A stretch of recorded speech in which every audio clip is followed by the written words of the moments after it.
New York Governor Andrew Cuomo's motto during the coronavirus pandemic has always been New York Tough.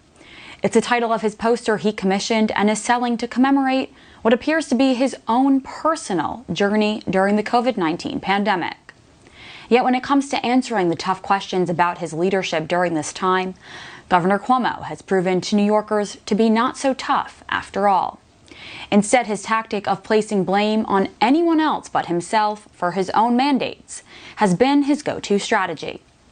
Ultimately, one of the most tragic results of the coronavirus pandemic is the death toll inside New York's nursing homes.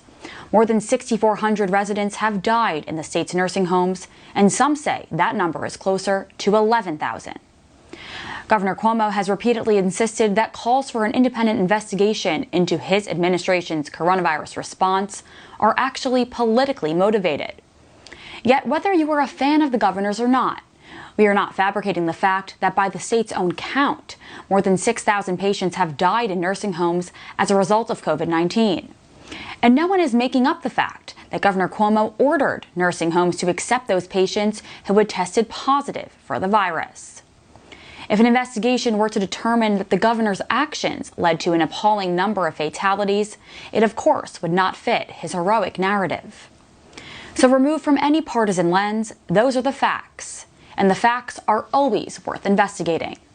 Elected officials don't get a pass on accountability just because their critics are the one who pushed for it.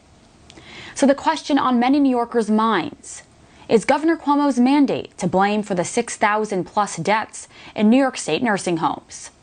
Those families who have tragically lost loved ones have spent the past few months coming together, rallying and pushing lawmakers for independent investigations.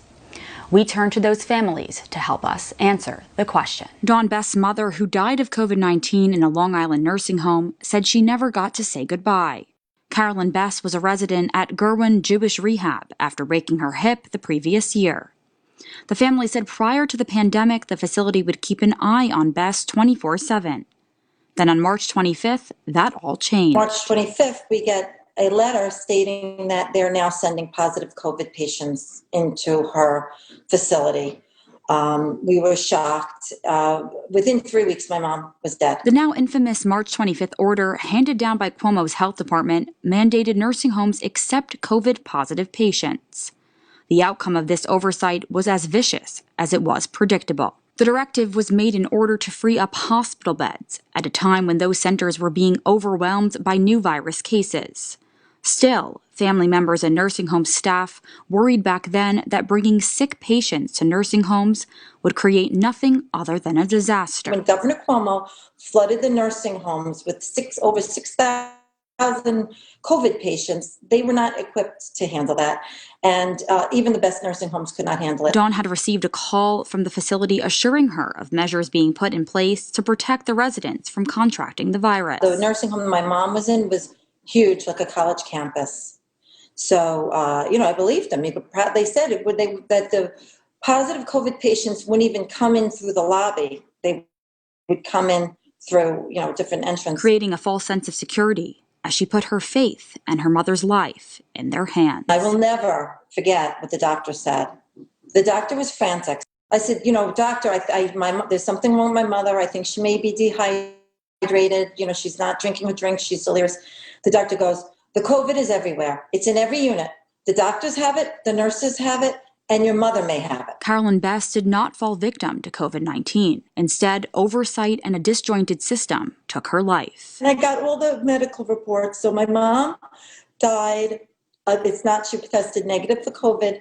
She died of dehydration, and dehydration is a form of neglect. Now, the policy of requiring coronavirus patients to go from hospitals to a nursing home while forbidding nursing homes from refusing them was even more troubling to family members if we consider hospital ship Comfort, which was sent by the federal government to provide additional support and beds. There was also the New York City Javits Center, which was put together into a massive field hospital with an additional 1,700 beds for virus-positive patients. Even a third grader would know what to do. We have positive COVID sick patients, sick people that are contagious.